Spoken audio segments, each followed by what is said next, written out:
Good morning. I'm Sandy Farlow, a member of your worship team. Welcome to Community Unitarian Universalist Church. I'm glad you are here with us or in spirit online. A short definition of Unitarian Universalism is simply one God, no one left behind. The key concepts in UU principles are worth and dignity, equity and compassion, acceptance and respect, and the search for truth and justice. We have come into this room of hope where our hearts and minds are open to the future. We have come into this room of justice where we set aside our fear to freely name oppression. We have come into this room of love where we know that no lives are insignificant. We have come into this room of music to explore the inspiration we can find in the many melodies of life. We Unitarian Universalists have a long and rich history of social action and social justice. From our beginnings as separate Unitarians and Universalists movements to the present day, UUs have been actively involved in addressing social issues and advocating for positive change. Abolition, women's suffrage, prison reforms, racial justice, LGBTQIA+ rights, economic justice, environmental justice, immigrant justice, reproductive justice. Notice the theme here? We do this work as a national organization, as a community church, and as individuals. Nourishing spirits, working for justice, and transforming lives. These are not just words on the wall as you walk in or what is on the front of your bulletin. This is what we do. Fueled by our deep commitment to the inherent worth and dignity of every person, justice, equity, compassion, and the interconnectedness of all beings, we are dedicated to making the world a better place every day. Our reading this morning is also from Bruce Springsteen, and this is his introduction to his concert in Manchester, England. In America, they are persecuting people for using their right to free speech and voicing their dissent. This is happening now.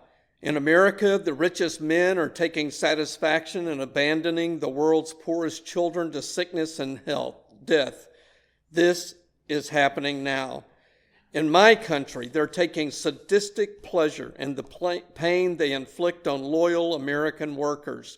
They're rolling back historic civil rights legislation that has led to a more just and plural society. They are abandoning our great allies and siding with dictators against those struggling for their freedom. They are defunding American universities that won't bow down to their ideological demands. They are removing residents off of American streets and without due process of law are deporting them to foreign detention centers and prisons. This is all happening now. A majority of our elected representatives have failed to protect the American people from the abuses of an unfit president and rogue government. They have no concern or idea for what it means to be deeply American.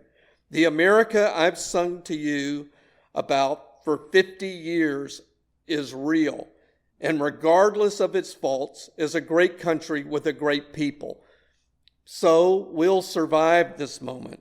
Now I have hope because I believe in the truth of what the great American writer James Baldwin said. He said, "In this world, there isn't as much humanity as one would like, but there's enough. Let's pray."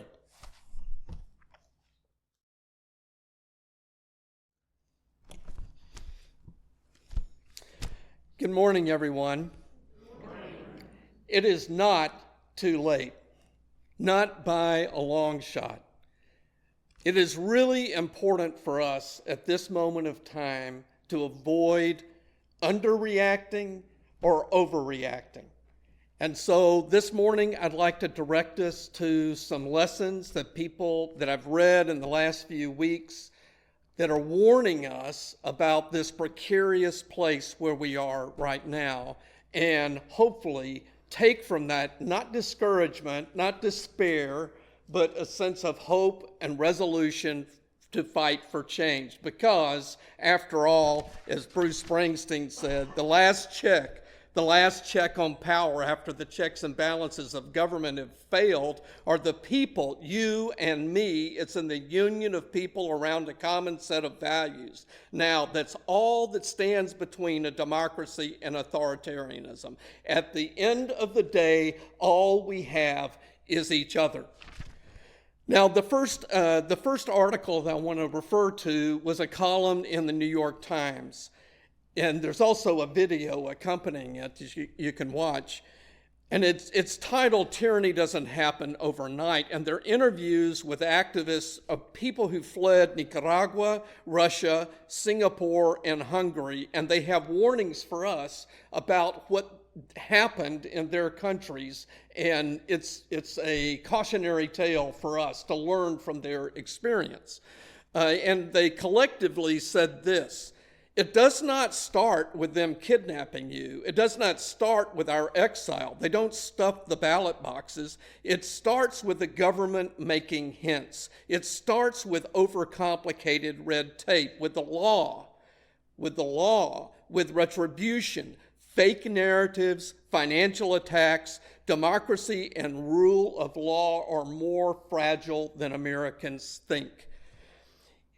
Then the Russian activist said something that really reminded me of that wonderful quote from Martin Niemöller that we see referred to so often right now. And this Russian was a journalist, and she said, Russia was banning writers, but I was thinking, I'm not writing books. Then it was banning teachers, and I thought, okay, I'm not a teacher. This is the big mistake, because of course it came for me. And the first alarm we should have noticed was when in 2001, when NTV, an independent channel, was taken over, staff arriving for work were told their offices and studios were off limits until they signed an oath of loyalty. And then the Nicaraguan activist said this: the Sandinista dictatorship in Nicaragua sees nonprofits as a threat, including mine. We were focused on pro-democracy work, and that was unacceptable to the dictatorship. And then I think in some ways the most relevant country to look at, because it is so inspiring to the right-wing fascists who are in charge of our country right now, that person said, in Hungary, the elimination of gender studies was the first step towards the restriction of academic freedom. And when it would have been too obvious to prosecute somebody for being an enemy of the state. You'd have to make something up. They came after us with the excuse that we had not submitted our financial reports, and they didn't give us an opportunity to appeal. Looking back, it had been obvious that the government had been going in this direction. A little speech here, a half a sentence there. We thought, no way, they cannot cross that line until 2020, when the Icarian government forced my university to leave the country. Then the person from Russia added this: he was talking about Putin. He was testing society. Would it be okay for them if I shut down just this one channel and then maybe one radio station, one newspaper, and one magazine? The individual from Nicaragua added, our nonprofit was one of the first to be canceled by the Ortega regime. Right now, we're up to 3,500 nonprofits. My television station, again, back to Hungary, was declared a foreign agent. I was declared a foreign agent. I was blacklisted as an academic in Hungary. I could not get a job. The regime was saying that I was a financier of terrorism. It would be best if I left the country, and I fled the country as soon as I could. Nicaragua. I wish I could have paid more attention to those flashes of authoritarianism. We ignored it. This is really chilling. We ignored it because the economy was going really, really well. I should have known. I'm a sociologist in Russia, and I blame myself. You want to think it's not happening because otherwise you might have to do something. And then the individual from Singapore said, it is better to fight. Every person unlawfully jailed, unlawfully harmed is your business. It is better to refuse than to give in and hope somebody else will be the check and balance for you. This is really sobering. And then in a writer that I really admire, my wife and I read his columns always in the New York Times, Nick Kristof. He's a very bright man. He pays attention, particularly his writing right now about the dismantling of USAID. If you're not following it, you should. It's very, it's accurate and good. But then he says this, and I thought it really resonated with me. He said, democracy is not an on-off switch. It is a dial. We won't become North Korea, but we could look more like Viktor Orban's Hungary. This is a question not of ideology, but of power grabs. Leftists eroded democracy in Venezuela and Nicaragua. Rightists did so in Hungary, India, and for a time, the Philippines and Poland. The U.S. is the next test case. Then he adds these 3 points to look at in terms of authoritarianism as it erodes a democracy. He said, first, they go after the checks and balances within the government, usually by running roughshod over other branches of government.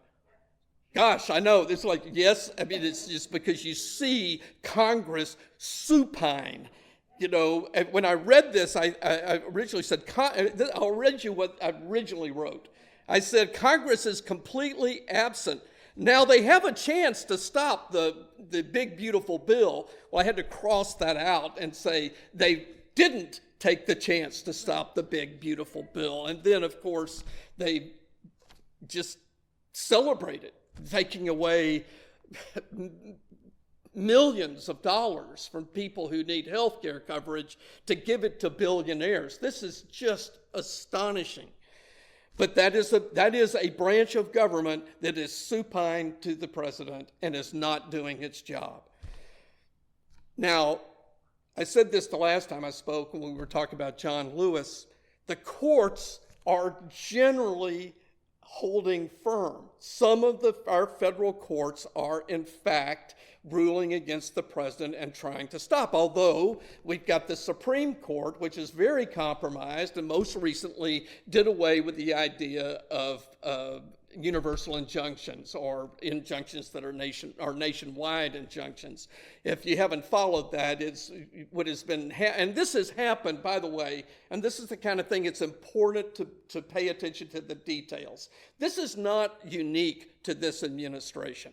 Every executive has hated the idea of universal injunctions because somebody will sue them in federal court and win and stop the government or the president from instituting a policy all over the United States. And so both parties have played this game and been upset with the Supreme Court.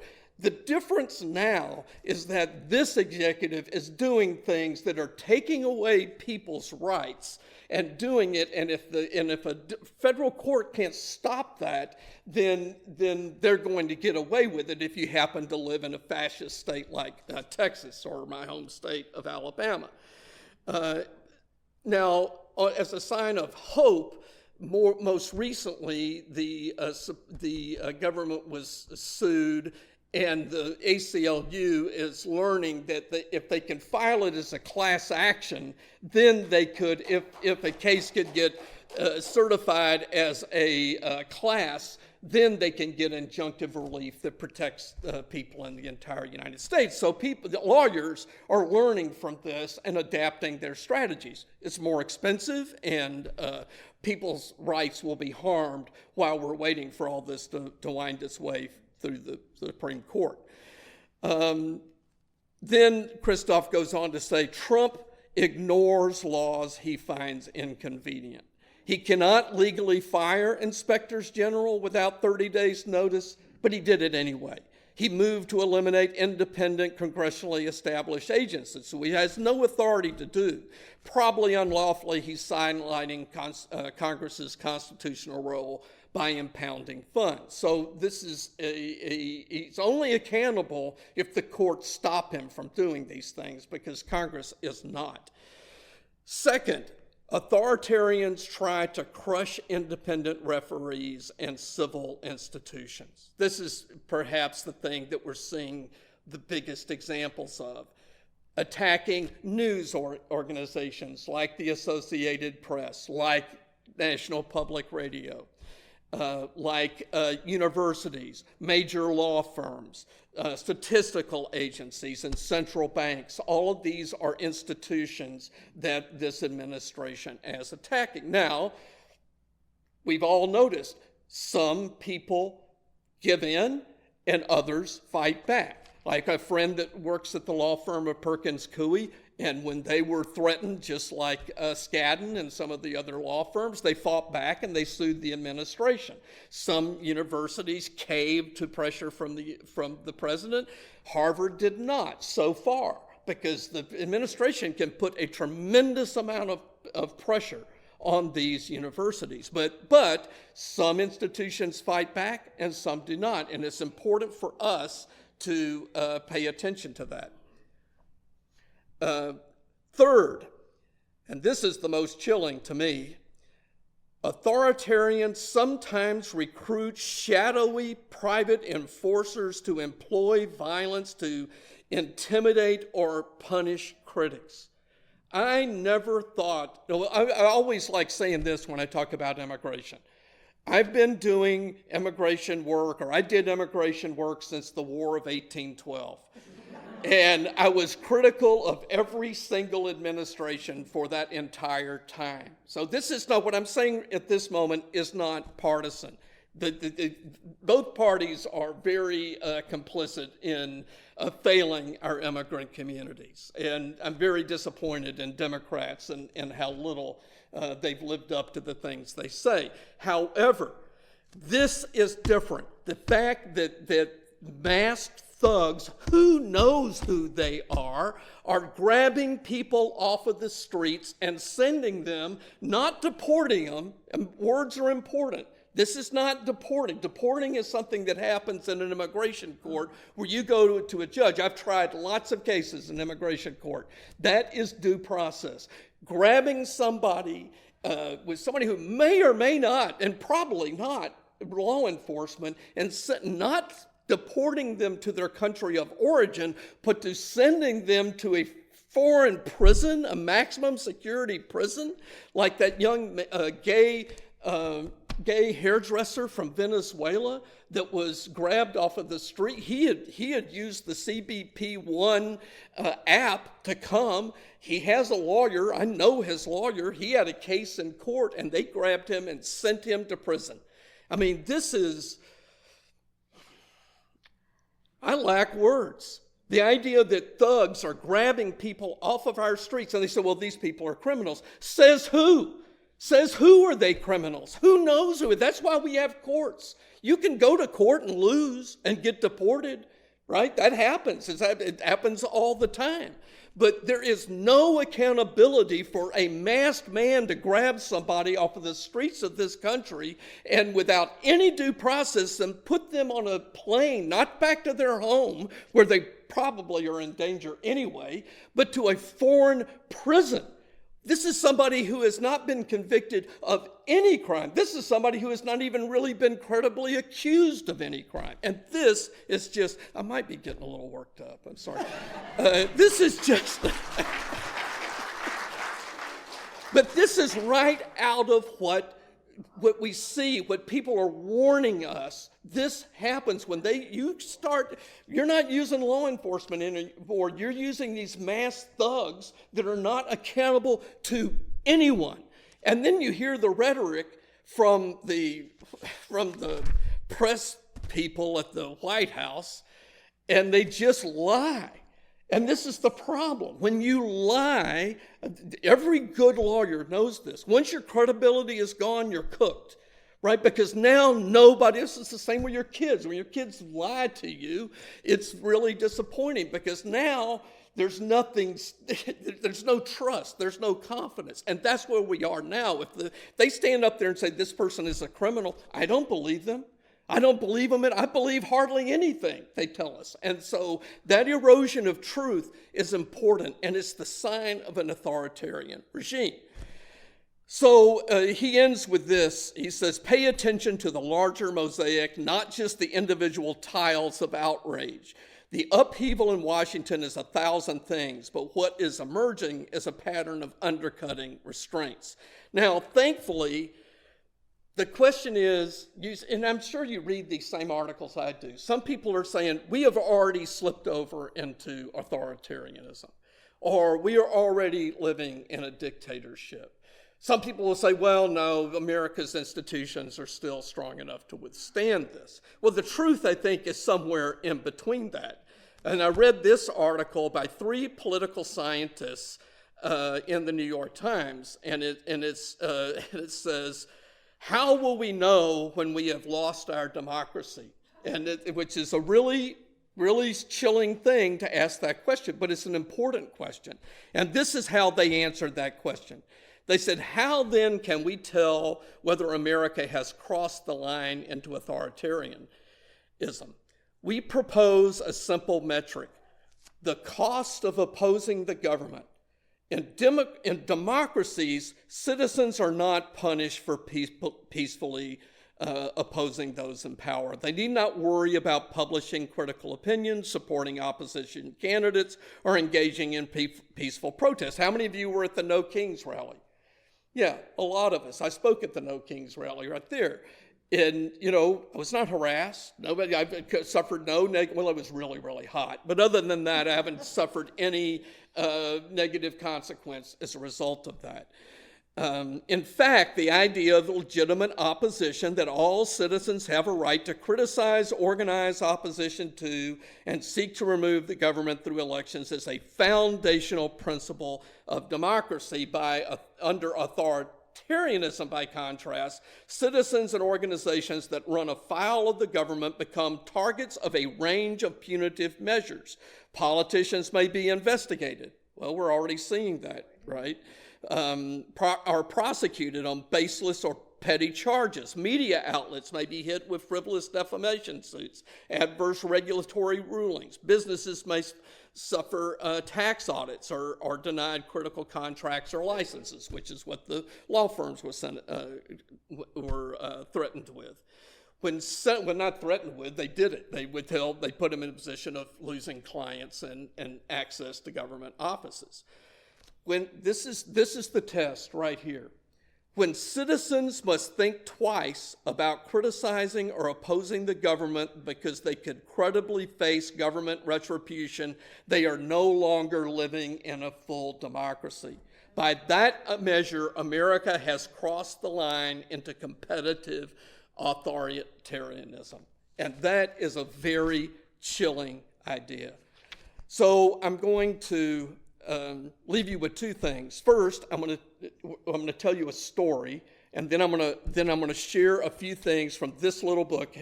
How many people have read On Tyranny? If you haven't, you should. Timothy Snyder's. It's 20, and I'm not going to go over all of them. I'm just going to go over 2 or 3 of them. There are 20 points in here about how to oppose tyranny, and it's concise and very, very persuasive. But first, I'm going to tell you a story of one of my clients when I was doing political asylum cases. My client was from Ethiopia. He had been an activist for decades, first during the reign of Haile Selassie, then during the Marxist era, and later during the military dictatorship that ruled Ethiopia for decades. In his trial in immigration court, during his direct examination, I said, "Sir, you have been an activist your whole life." He said, "Yes." And I said, "And you were arrested 5 different times, right?" And he said, "Yes." And I said, "And you were tortured the last time you were in prison, right?" And he said, "Yes, that's true." And I said, "Detail that for the court," which he did. And I said, "And every single time they released you from jail, they told you to stop your activity, didn't they?" And he said, "Yes." And I said, "But you didn't. Why?" And the 62-year-old man got tears in his eyes. He looked at the judge and he said, "Because there's a price for freedom, there's a cost for democracy. I did that for my family." I will never forget that moment in court, because I thought, I haven't really had to pay much of a price for activism in my life. I've been free of any kind of, I'm the pinnacle of privilege, first of all. And so I've faced very little persecution. Well, I haven't really faced any persecution in my life, but I've known lots of people who have. And I grew up in Mobile, Alabama, where civil rights activists died fighting for the right to vote. And so these things have happened here. So I'm just going to go over a couple of them from this book. The first is do not obey in advance.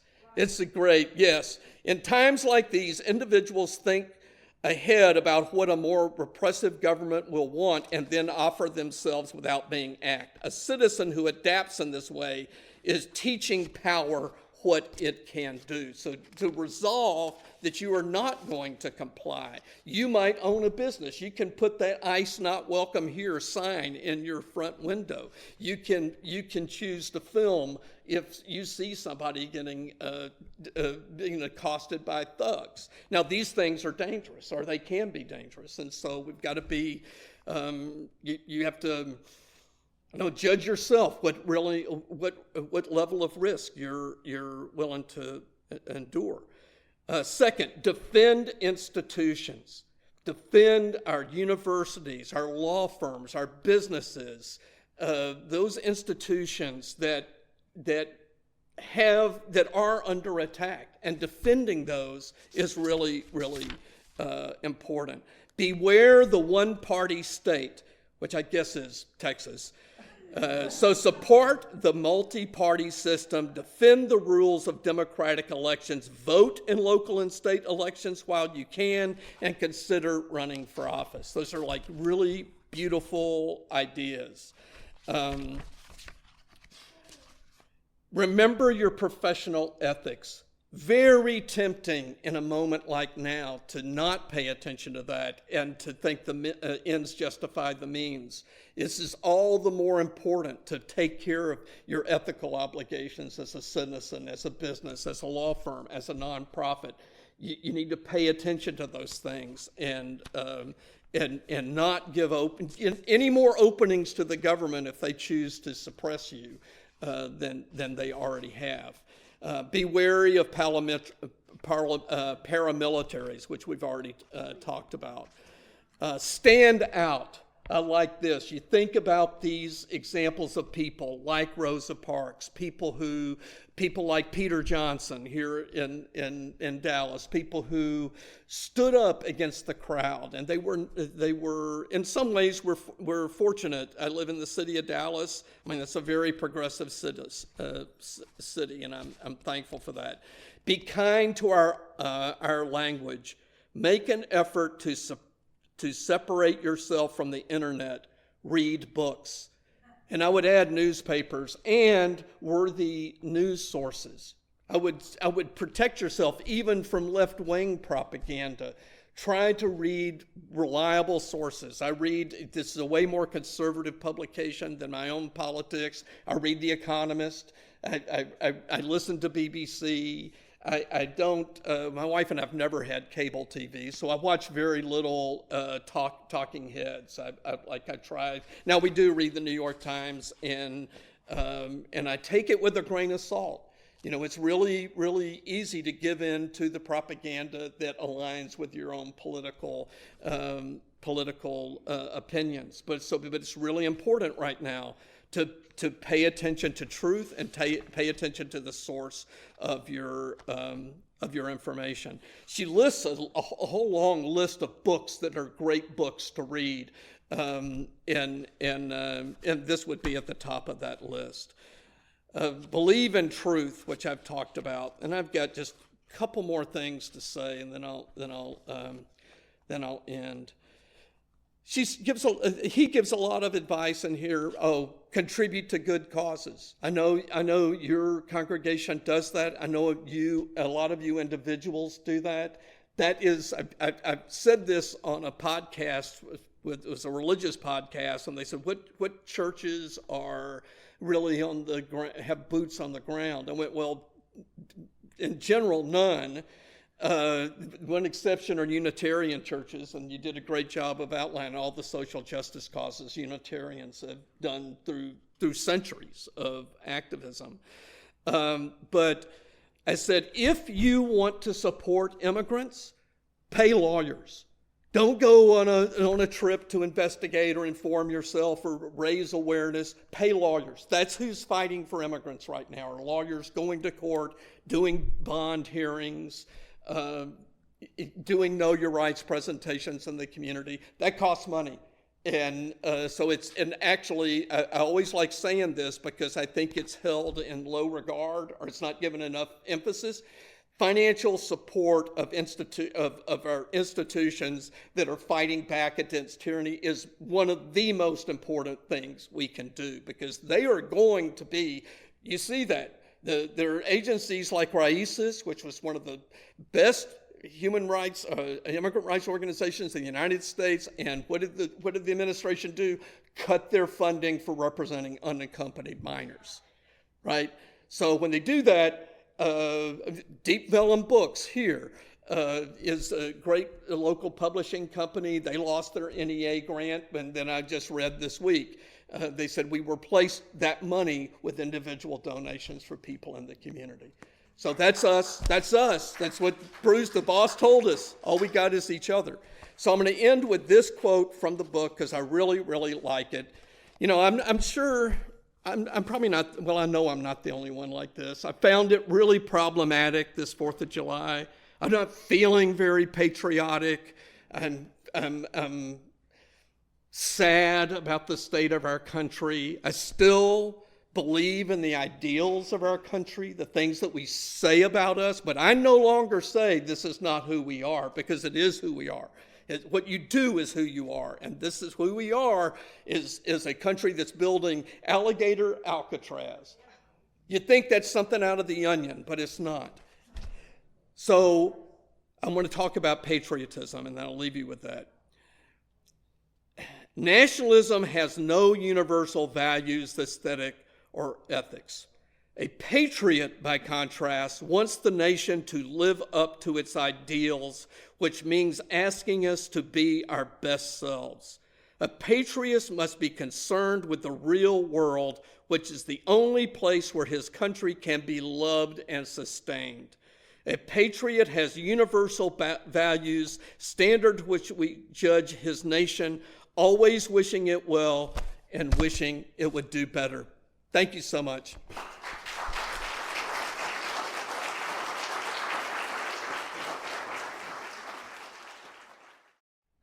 Resistance in its various forms arises as a response to oppression, injustice, or attempts to control and limit. It can manifest as active defiance, a refusal to conform, or a quiet, persistent challenge to the status quo.